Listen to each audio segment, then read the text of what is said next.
Is it possible for me to blow your mind about cropping? I think it is. Let's find out. Steve from Backcountry Gallery here with a full-on masterclass in cropping. This was originally part of a paid post-processing course I was building, but the project got too big and I pulled the plug. The upside, you get this part of the course for free. Now, if you've followed me for more than a few minutes, you know I'm all about getting it right in the field. But let's be honest, sometimes you need to crop. And when you do, you want to nail it. That's what this video is all about. We're covering everything from basic crops to advanced techniques. You'll learn where cropping fits into your workflow, how it impacts image quality, and how to wring every last drop of potential out of Lightroom's cropping tools. I promise you're definitely walking away with some new tricks. We'll get into crop guides, how to know exactly how much to crop, how to spot when you've gone too far, and how to place your subject for maximum impact. Rule of thirds, centered up compositions, balance, it's all in here. Plus, I'll walk you through tons of real world examples and break down the thinking behind each one. So grab a coffee, get comfortable, and let's take your cropping game to the next level. Quick heads up though, remember this was part of a larger course, so if I mention other videos that don't exist, just roll with it and kind of pretend I didn't say anything. Let's get started. So we're going to start off with the very first step I usually take when I'm post-processing an image, and that step is cropping. The reason I like to crop first is I find it difficult to work on an image when it's not cropped the way I want. It's tough working around areas in the image that you know aren't going to be in the final version. So to keep things simple, I like to get the crop out of the way first whenever possible, and that's pretty much all of the time. Of course, we can tweak it later if needed, but I still like to get that initial crop done first. In addition, as we get into later steps in the post-processing workflow, we're going to find that how we manage the light and color in the image is easier if we're working with the final crop and not trying to mentally block out areas we know that are on the chopping block.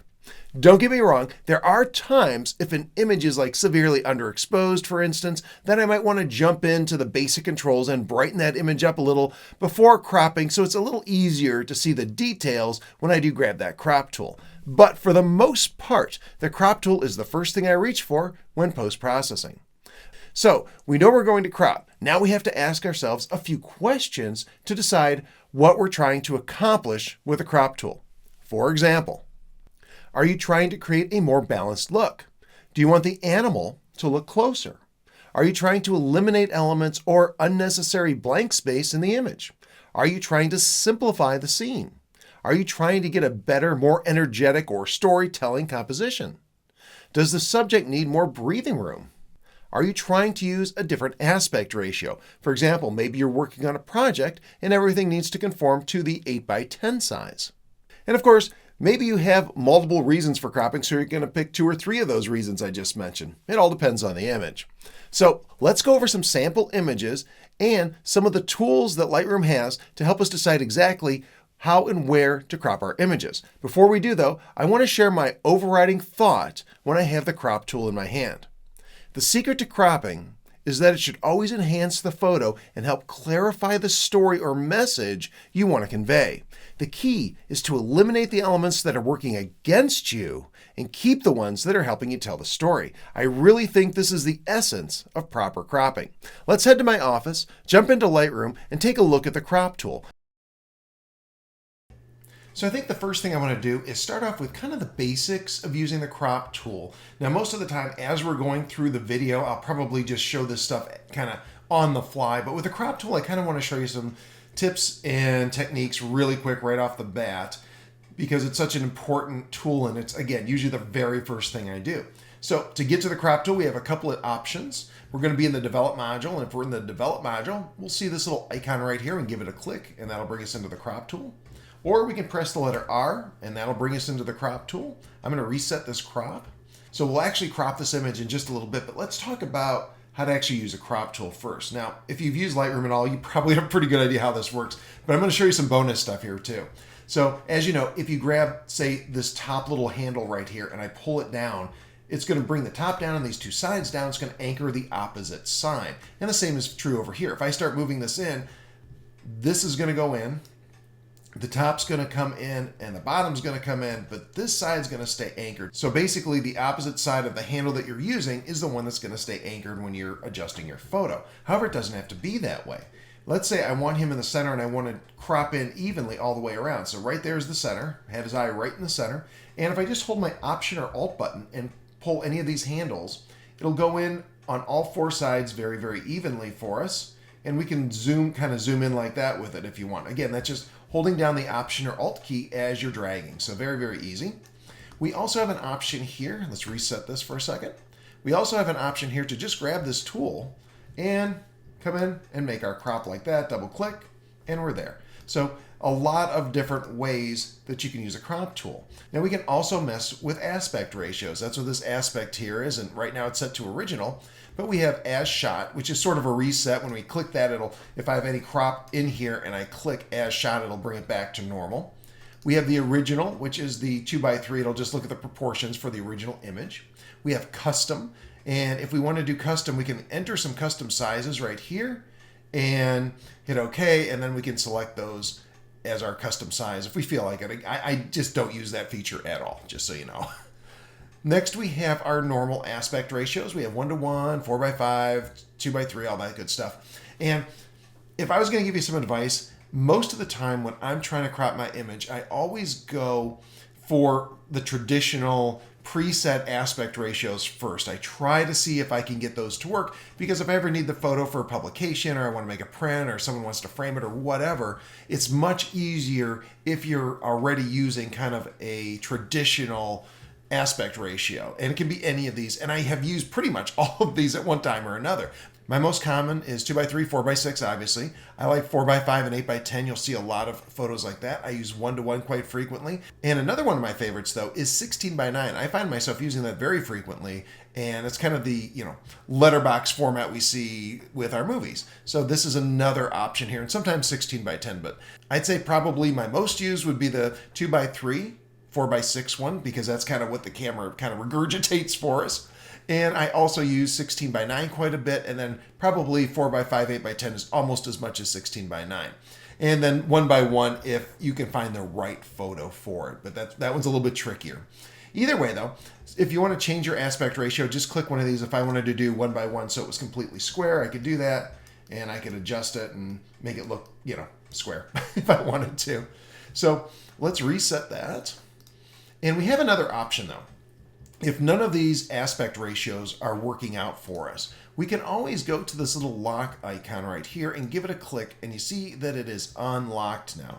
That means that when I pull one of these handles, it's only going to move that side. So I can move this over to here, like that. I can basically create any crop that I want. So if the predefined aspect ratios are just not working for you, and that happens, I have images like that frequently where I just have to kind of make my own thing up. But if none of those are working, just come in here, unlock it, and then go and just adjust it to whatever you like. So that's very easy. I'm going to lock this back down.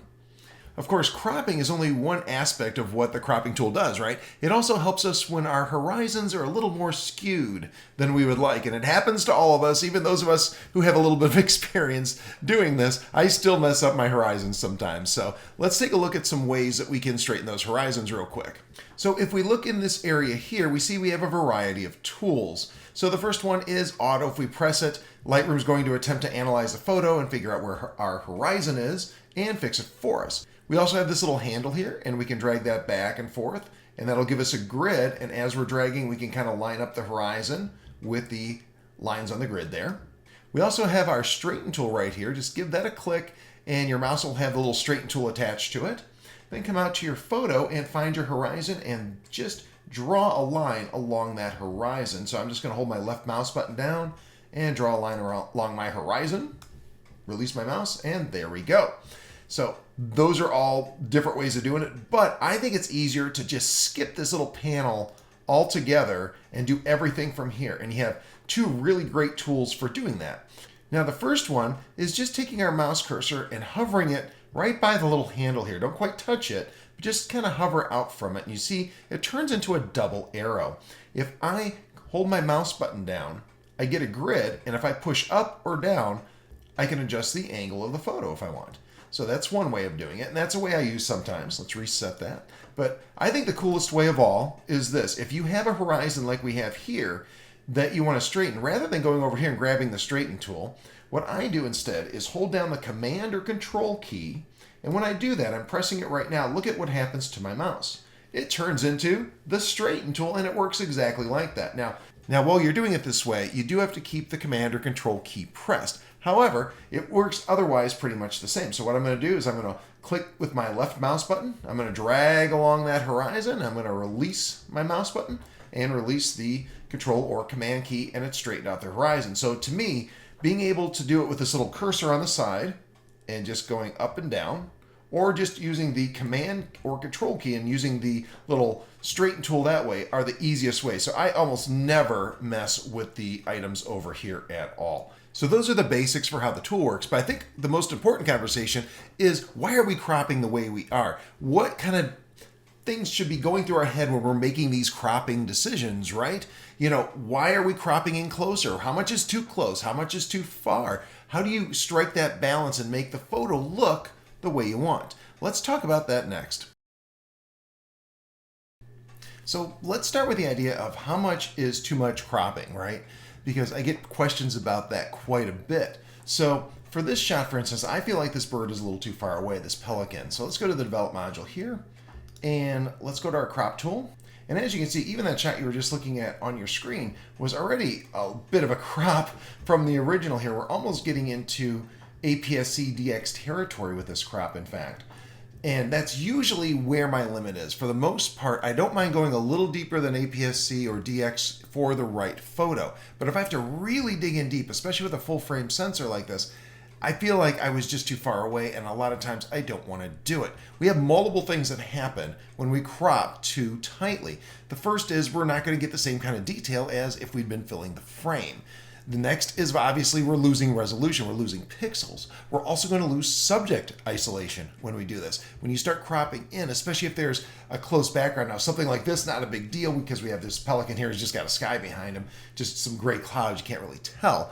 But if you're cropping in heavily on a wildlife subject that's close to some kind of a sticky background, that's going to be very, very distracting because he was just too far away and you got a lot of depth of field going on because of the distance. And the other thing that a lot of people don't realize, a little bit more subtle, is that the more you crop, the worse the relative output noise is compared to had you shot that same photo and filled the frame using either a longer lens or by getting closer. And I have a whole video on that on YouTube if you want to check it out. Just look for Steve Perry plus does cropping equal more noise?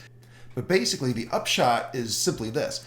As you crop in deeper and deeper, it's going to make the noise look worse and worse, make it look like you shot at a higher ISO than you actually did compared to a shot that was filling the frame of that same exact subject at that same moment.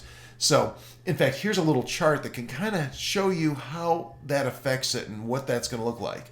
So this is, again, this chart is showing you compared to filling the frame. So if I was cropping really heavily as opposed to filling the frame, this is what my ISO would look like, how many stops worse compared to had I just got in the right place and filled the frame or used a longer lens or what have you. So bottom line is that there are a lot of disadvantages to heavy cropping. So like a shot like what we have here, in order to really get in there and really see the bird, I have to really get tight here with my crop, as you can see.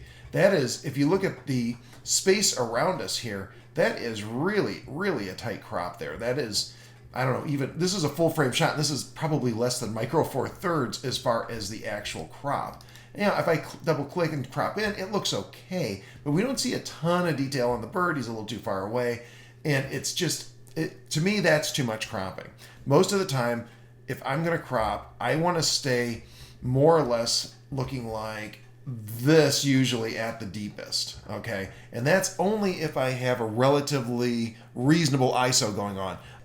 I would not crop heavily if I was dealing with a photo that had a lot of noise. Maybe I was at, ISO 6400 or sometimes even 3200. If there's a lot of noise and you're doing a lot of cropping, remember, you're going to make that noise look worse upon output, and you don't have the same level of detail as had you filled the frame at those higher ISOs. So you have to be careful. You have to weigh all of that stuff in. So if I am shooting, say, 3200, I don't think I'd want to crop quite this deep if I could avoid it, or this would be the absolute maximum, and that's only if my subject was really, really sharp. Now, if I was shooting at 400 ISO, a crop like this, it wouldn't bother me one little bit. That's just fine. I'm going to have plenty of detail. The noise isn't going to overwhelm any of that detail. It's going to look just fine. So for me, the amount of crop that I'm able to pull off with any given photo is highly dependent on how much ISO I had to use to capture that photo. It's one of the reasons why when I'm in the field, I'm very careful to make sure that I'm shooting the lowest ISO I can get away with for any given scene. Also, I want to mention that the amount you're cropping is relative to sensor size, that little chart I showed you a moment ago. So if you start off with a DX sensor, for instance, and you crop to the levels you see here, you're still going to see that same drop in performance. Just keep in mind that you're probably starting about one stop worse at any given ISO than you would if you had shot it with a full frame sensor. So it does scale. And generally speaking, I do try to crop my DX sensors less than I would my full frame sensors. The smaller I go with the format, the more I'm trying to fill the frame, because it starts off with worse ISO performance than the full frame sensor does. So, but in any event, let me go to the next image here, or our previous image, and let me walk you through how I would handle cropping this guy. So before I begin cropping this photo, the first thing I want to do is kind of ask myself, what is the story I'm trying to convey with this image? Because I think that's where everything has to start. The first thing we have to do is say, hey, why am I cropping this image? What am I trying to accomplish? And here's that list that we had earlier that we had talked about. And as you can see, there's a lot of good reasons there, but I think the bottom line really comes down to, let's figure out what's important in the image and what's not important, and we're going to try to crop that out. And how can we enhance the story that we're trying to tell? So the first thing is to identify what the theme or the story of the image is. In this case, I have a pelican flying over the waves, and they love to fly right along the crest of those waves. I love watching them do it. This is along a beach. It's very peaceful. It's very fun to watch. They're very graceful when they do it. I think it's kind of a neat juxtaposition, because you have this big kind of dinosaur looking bird, and they're so graceful as they fly over the waves. So that's what I want to communicate visually to my viewer with this photo. So first you got to have that goal in mind. A lot of times this is done kind of on an intuitive, instinctual level. A lot of times you're not maybe thinking about this per se in so many words, but this is kind of what we're trying to accomplish with cropping. And I think when you start cropping and you start thinking about the reasons why, though, I think it does help to come up with a really good crop for your photo. So in this case, let's identify the stuff that we want to keep and the stuff that's not so great. So the first thing, obviously the bird, the pelican's kind of important. I think we're going to keep him. We also want to make sure that we keep the wave, because that's telling a big part of the story. Now, obviously we need some of the water in here, maybe a little bit of the sky, but there are some problems with the image. I think we have too much sky. A little bit of sky is enough to tell the story. All this sky in here, it's a little too much. Same down here, we have some blurry water that's not really doing much to enhance our story. Plus, he's more or less centered up in the frame, which is sucking the energy right out of this. Instead of flying into the scene, it seems like he's kind of halfway through it and is about to leave. So I think that there's not a lot of energy in this photo. So I think the first thing we need to do is crop and start thinking about these elements as we're cropping. So the first thing I'm going to do is press the H button and get rid of the guide. A lot of times I'll start off my cropping without any guide at all. And I'm going to use the guides later on to maybe fine tune it if I'm not sure if I have a perfect position or not. But right now, I think it's better to sort of intuitively crop. So I'm going to grab this handle over here and just bring this down a little bit. And I've eliminated that space behind him, and I've left the space in front of him. This is a really good trick. Most of the time when I'm cropping, and ideally in the field, but in this case, obviously I messed up. But most of the time when I'm cropping, I want to make it so that the animal has space to look into. Now, this is whether it's running, flying, or if it's just sitting there and looking off to one side or the other. I want the side that he's looking into to have a little bit more space, or that he's flying into, or that he's running into, to have a little bit more space than what's behind him. And when you have a situation like this, when we have an animal in the middle of the frame, one way to create that feeling, to energize the photo by giving him space to fly or run into, is to eliminate what's behind him. So I'm going to just kind of crop that down. So that's my first thing there, is to get rid of that. Now I'm looking at the image and I'm starting to think about ratios. So what kind of ratio do I want here? So I like him. I like the waves. I like the water, but not so much the foreground water. We got rid of some of that. And the sky, we have a lot of sky here. So, I'm thinking about, what kind of crop could I use to kind of get rid of some of this stuff.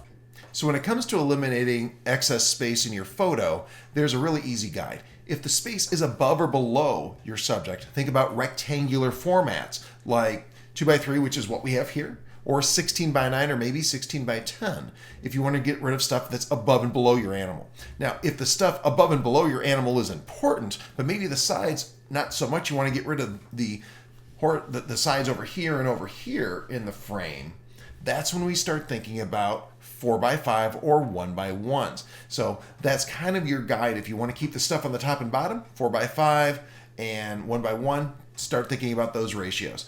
If you want to get rid of the top and bottom, think of more rectangular ones like 2x3 or 16:9. And of course, sometimes we have to just go over here and unlock it and make our own ratio, but that's okay.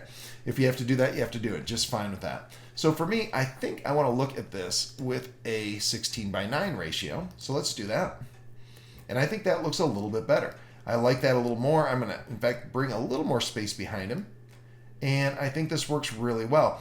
We have him coming in. He's got plenty of space in front of him to fly in. We don't have as much up at the top or along the bottom that is distracting. And we're really kind of isolating our subject here and our important elements by cropping and getting rid of the stuff that's not really adding to the photo. So my philosophy in cropping is actually pretty simple. Basically, I want to keep the stuff that's adding to the story and enhancing the story of my photo.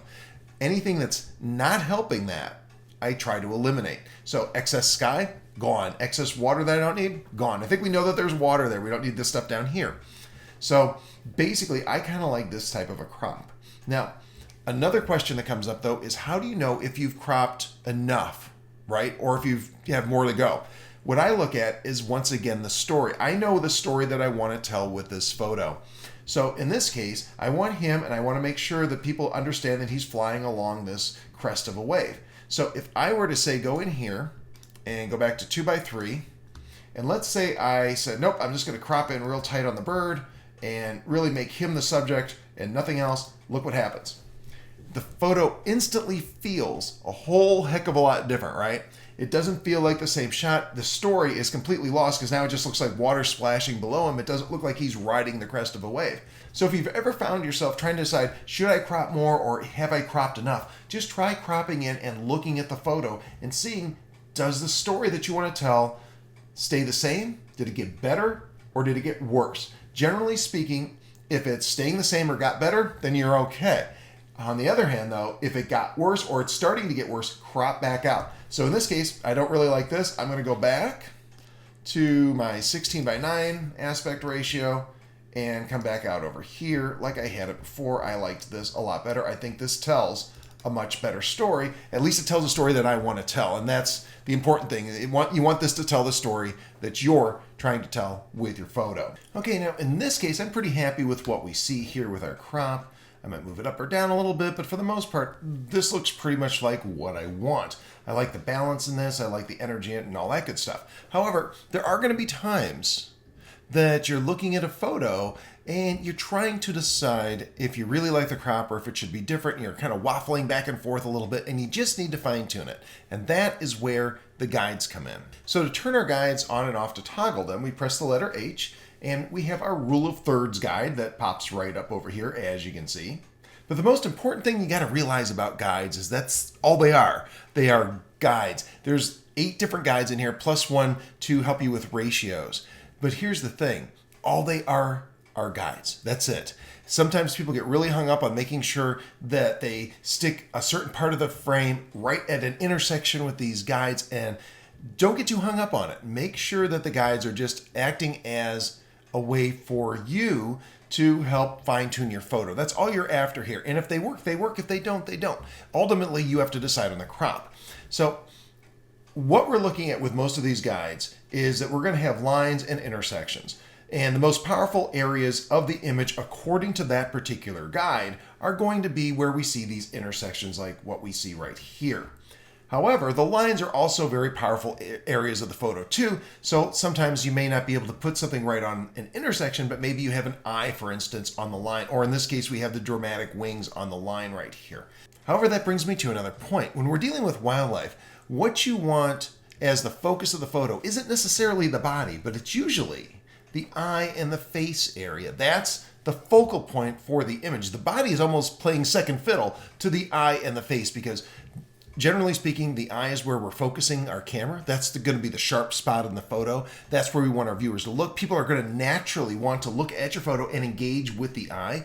So my suggestion is when you're thinking about where you want to put the animal in the frame as you're cropping and coming up with your composition, think more about the eye and the face than you are the entire body. Obviously, the body plays a role, but really concentrate on that eye and face. So let's take a look at some of the guide options that we have here. We're going to press the letter O to scroll through them like, oh my gosh, look at that guide. So just remember the letter O. And when I press that, we go to another one. This is called fifths, and I don't find it particularly useful. Most of these I don't find particularly useful, but we're going to go through them really quickly anyway.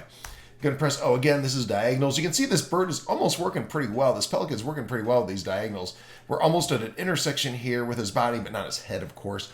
But the wings are making a nice little V shape here with these diagonals, so that's nice. But again, that's not one I typically use very much. This one is kind of a center intersection one. So obviously if you want to put something right in the center of the frame, or maybe use something where you're very symmetrical, like you have one half of the animal's head on this side and one half on this side, you can do that. And I'm going to show you images like that where this actually does work and this guide can come in handy.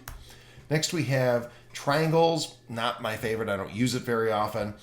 Next, we have the golden ratio rule of thirds grid, and I like this one a lot. If you'll notice, this is like rule of thirds, except it's squished in just a little bit more. And for wildlife work, I find that this tends to work a little better than the traditional rule of thirds grid, especially when I'm thinking about faces and eyes, because I tend to get much closer with the face and eyes with this grid than I do the other one. So in this case, maybe I look at it and say, oh, maybe I should bring him up a little bit. So I might try that. I might say, what if I have him a little closer to here and right on that line? Do I like that better? I think his wings are too high in this one, so I think I'm going to put him back where he was. But again, that's how we use the grids, as a guide, as a suggestion. So, but anyhow, this is one of my favorites here. Next, we have the golden spiral. I like this one too. The idea is that we put our most important element right around here, and then maybe other important elements kind of string along inside the spiral. And this one we can actually move around. A lot of these you can move around. Hold the shift key down and press the letter O and watch what happens. Every time I hit O, it puts the golden spiral in a different location and it cycles all the way back around. So if your subject happens to be on the other side of the frame, like over here, you can see this actually kind of works for the golden spiral. We're more or less on our subject here, and we have interesting stuff over here, so maybe that's one of the reasons why this works. Again, I would not be very tempted to put him way up here or put his face over there. I don't think that works for this particular shot. So that's the tricky thing with guides, is that they all have suggestions, but it's like asking a group of photographers, how do you think I should do this? You get a bunch of different answers. So, you have to use your best judgment here. But this one I find kind of helpful. If I'm close to having my animal at this spiral, a lot of times I'll just move it into that spiral or move its face or eye into the spiral area, and I get a little better result sometimes. Maybe I like the composition a little bit better. And that's what the guides are for. So next we have this guide here, and this is basically showing us crops. So this, I don't really consider this a guide, okay? This isn't really where we have little intersections and circles that we can put things into.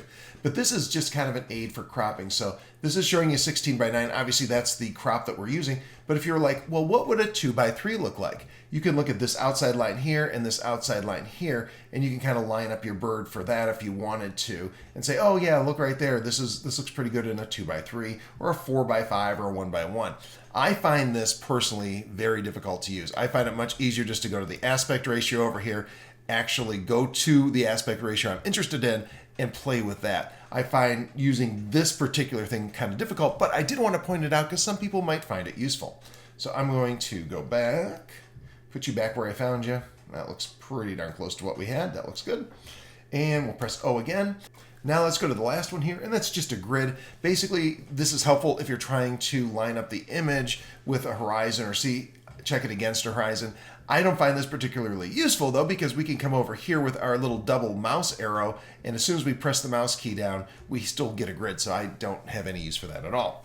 Now, let me show you a quick trick though. So if you have some of these you don't use and you don't want them in there, like I don't want a few of them in there, you can go to your tools menu and go to crop guide overlay and go down to choose overlays to cycle. Give that a click.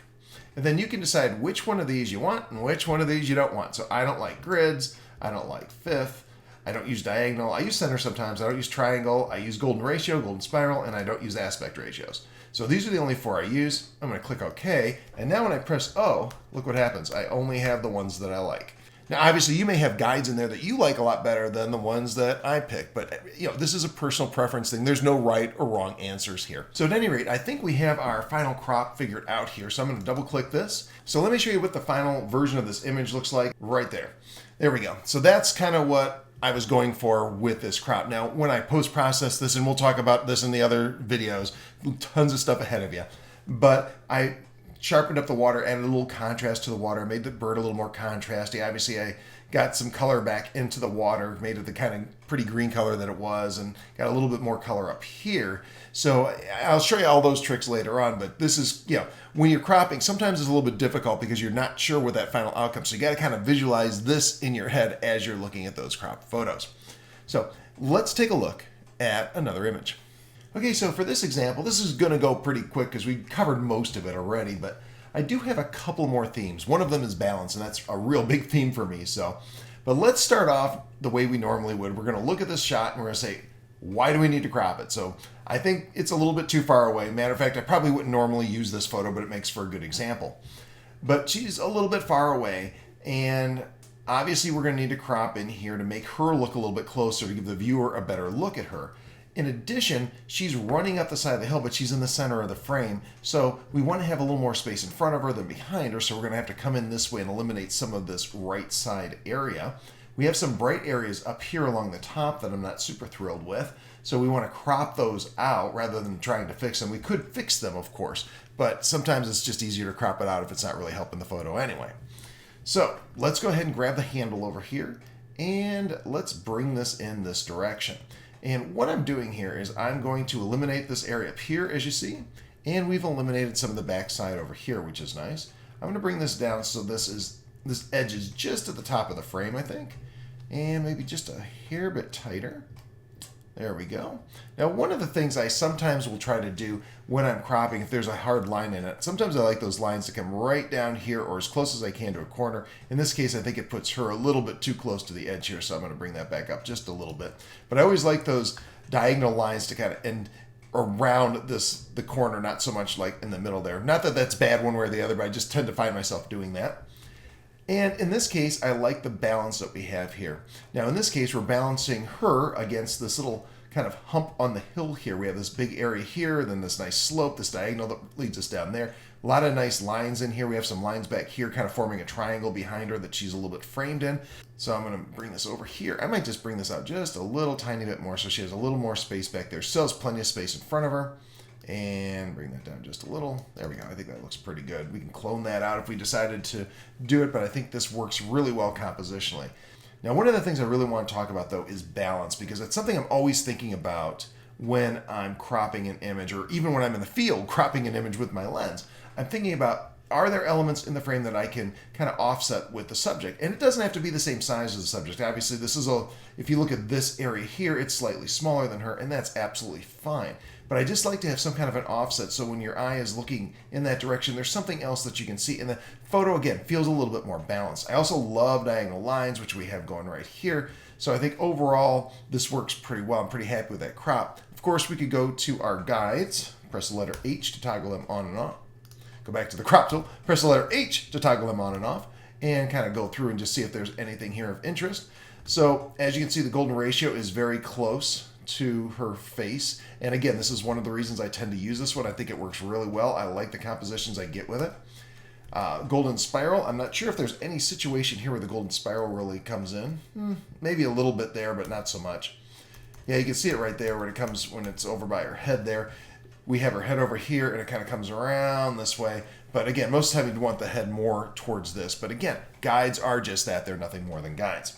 So anyhow, go to the next one, and that's just the normal rule of thirds. And you can see her eye is right on that line of third. And again, keep in mind, it's the eye and the face that we're interested in more than the whole body of the animal. We're interested in where the head and the eye and that face are in relation when we're trying to tweak this stuff. In this case, I don't see anything I'd really tweak. But, obviously, if you're like, oh, maybe I could, bring this in a little bit and bring it closer. Doesn't work, obviously, we're cutting her off.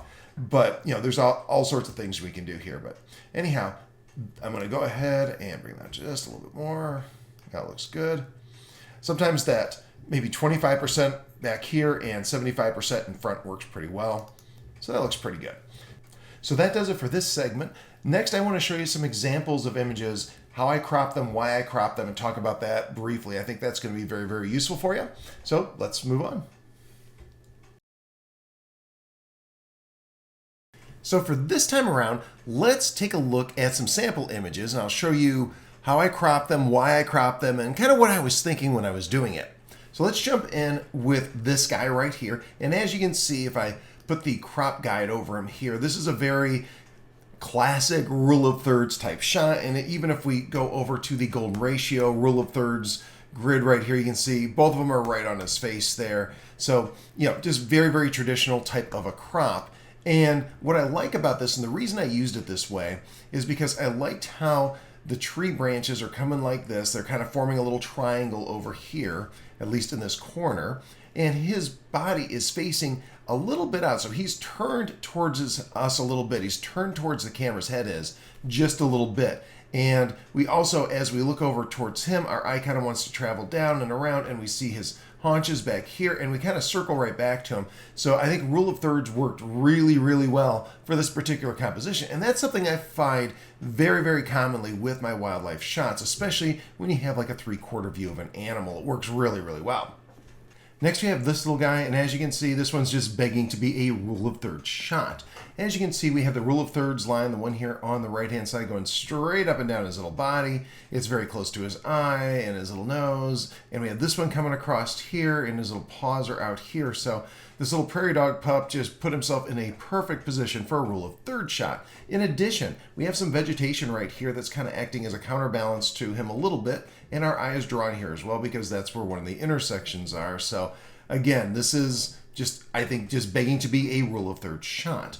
Now, there is another aspect to this that you may have noticed already, and that is that this is a 4x5 shot, not a traditional 2x3 shot.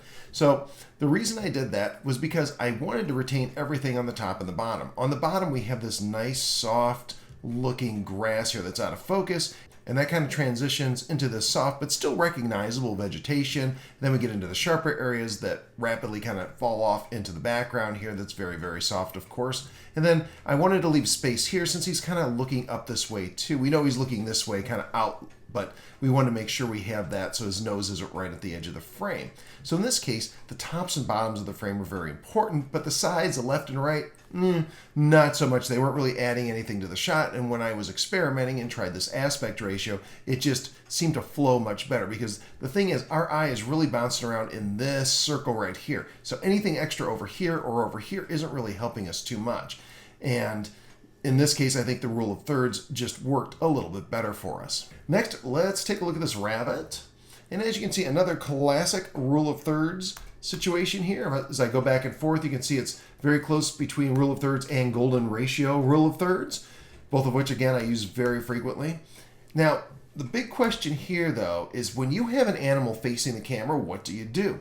So the thing is, whenever you're faced with an animal that's facing straight at the camera, you can do it one of two ways usually. The first is put him right in the center, and sometimes that works really well. And the other time is to do it like this, where he's off to the side. But how do you choose, right? The way I choose is simple. I look at the symmetry of the image. If there is symmetry, especially interesting symmetry on either side of the animal, then I'm going to be tempted to put him right smack dab in the center, and we're going to see some examples of that. In this case, I don't think there's a lot of interesting symmetry here. Sure, we have grass on either side, but it looks different over here than it does over here, noticeably so in my opinion.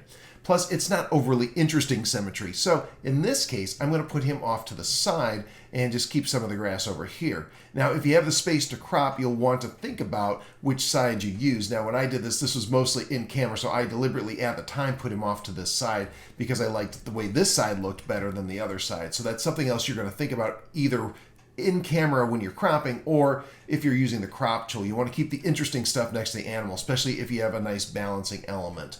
So let's continue on, and in a little bit I'll show you some shots where the subject right in the center of the frame works perfectly well. Next we have this giraffe, and as you can see, I did a little bit of cropping here, and The reason I did that is I didn't feel like this area here was really adding much. All of our interest is right here, so that's where I kind of wanted to keep the attention, so that's why I cropped in a little bit. Now, an interesting thing, when you have a silhouette or any situation where you're not really looking at the animal's face, you can't really see the animal's face. In those situations, instead of the head and the face taking absolute priority, now the entire shape takes priority, so you have to think in terms of shapes. So in this case, I have him right here along the third line. Now, I don't have him exactly on the third line because I'm trying to balance with the rest of the image. Again, these are guides. But in this case, I think it works pretty well. We have the giraffe right here. We have the sun very close right here. This cloud formation above the sun is right along this line of thirds right here. And of course, the birds are kind of in a circle in the middle over here. And it all works together. Your eye goes around, it looks over here, it looks over here, it sees the birds. And I think it works really, really well with a rule of thirds type approach. Next, let's look at a couple examples where the golden spiral works really well. And in this case, we have this little giraffe out here. Believe it or not, it's the same giraffe, has the same birds on him. And as you can see, the silhouette, his head, this area here of interest starts here at his head, and it comes around like this, and it follows the outline of the giraffe. So the golden spiral was a really good guide for this particular image. Next, we have this guy. We're going to need to move our golden spiral a little bit. So I'm going to hold the Shift key down, press the letter O, and there we go. Just one move there does it. And remember, if you do need to reposition your golden spiral to more or less where your subject position is so you can fine tune it, just press Shift plus O, and that'll toggle through all of the different possibilities for you there. Now, as you can see, in this case, this works really well. It's right on his eye, comes right around here. We're still seeing areas of interest over here. We swoop up in here to the green and back down, and we have all of this bright green in here. We have this bright red flower over here. So this kind of just brings you back around and just kind of creates a very circular feeling. You're always coming back to the frog, which is exactly what you want when you're doing this. Now, if you notice, if we go to like rule of thirds or golden ratio rule of thirds, they're all very, very close. And that's not uncommon. We see that a lot. They're all often putting your subject in a very similar position. But in this case, if I were playing with my different guides and I saw that this was very close to an eye, I could adjust my crop until I was positioned with the golden spiral starting right in his eye, which is what I did. It was very, very close. This is almost a full frame shot, but it was very, very close, but I was able to just adjust my crop a little bit so to kind of push that over so it starts right on the eye and brings it around. Next, we have this guy, and as you can see, once more, we have some symmetry going on. He's right in the middle of the frame, but he's not as big as the baboon, so we have to rely on the environment a little bit here to get the rest of our symmetry, and we're getting it for sure. On this side, we have a nice curve to the hole, and it's flat across the bottom, which is going to be symmetrical. This side is mimicking this side. Same at the top here. They're very similar shapes and curves. Same with the actual trunk of the tree here. It's coming and swinging down towards the left here, and it's swinging down towards the right here. So it's a very symmetrical shot. So it was pretty much a no-brainer to put him right in the middle. So this time, let's leave the cropping grids behind and talk about leaving space in front of our animals. Now, this is the same monkey, and as you can see, we've left plenty of space for him to look into. This is a pretty basic compositional technique, so I'm not going to spend too much time on this. Obviously, we want to make sure that our animals aren't up against the frame, and it feels like there's room for them to look and to breathe in the shot. Now, I think for most of us, this is pretty basic stuff. You want to leave space for the animal to look into. However, there are times it gets a little bit trickier. Let's take a look at that. Now, at first glance, this seems to be breaking the rule, because if we look in front of the baboon, there's not a lot of space here, but there's much more behind it. But the key is you have to watch where the animal is actually looking in the frame. In this case, he's actually looking a little bit over his shoulder and more in this direction than that direction. So in this case, we actually want to leave more space behind the animal. So don't just look at the body position of the animal, look at where they're facing. Next, let's talk about balance. And as you can see, I think this is a very good example. We have a bird on either side and about the same space from each side of the frame there. They both have a similar expression. Of course, we have the back of this bird and the front of this bird to keep it interesting. But I think it's a very, very good example of balance. And one thing to consider is just picture one of these birds gone.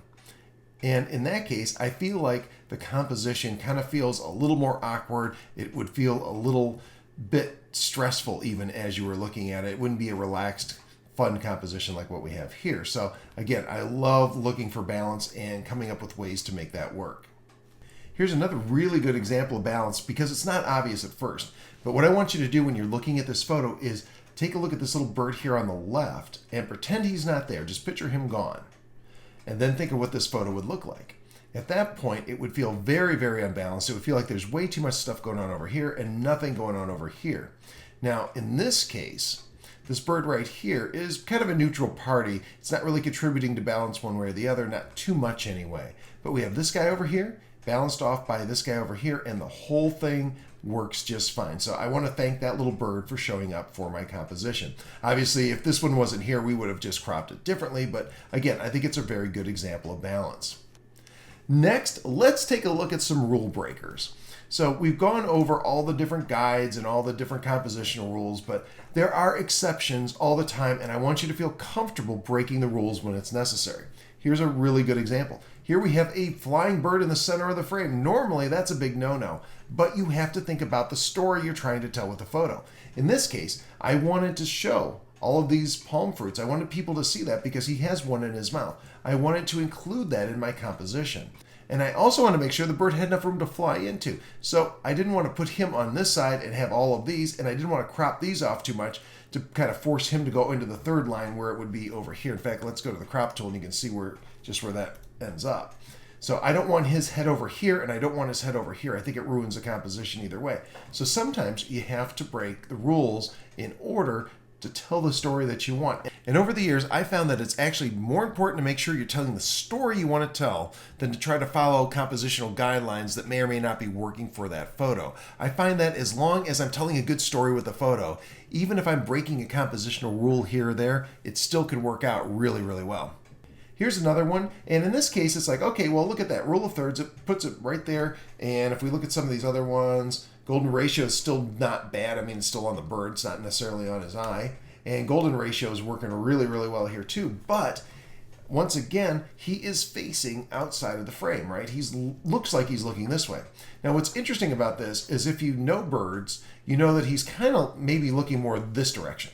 He's not really looking down towards the side of the frame, towards the bottom. He's more or less looking kind of up to see what's going on behind the guy that's taking his picture. However, if you don't know birds, this might feel like he's too close to the edge. But if you do know it, this feels absolutely right. And we also have a little balancing element over here. So again, this one maybe is breaking the rules a little bit, but I still feel like it works really well compositionally. So again, don't be afraid to break the rules to make sure you tell the story. Here's another example of that. This grebe was splashing around and he is facing this way. There's less space over here than there is over here. This is breaking one of the rules, but you also want to look at the whole story. If I crop so that he has more space over here, I'm going to lose all this splash. So in this case, you absolutely want to keep all of this water and keep the story in there. And because I kept the story intact, I think this image works much better than it would had I cropped all of this extra water out and put more space over here. So there you have it. I hope you found this helpful. And if you did enjoy this video, make sure you hit like and subscribe. And you might want to check out my Lightroom denoise masterclass. Now, it's a little bit older. The new version of Lightroom works a little bit differently, but it's easy to kind of figure that out between the two of them. So make sure you check it out. I'll make sure the video is here for you to give it a click. Check that out. And again, another masterclass. I think you're really going to enjoy it. And as always, thank you so much for watching. Have a great day.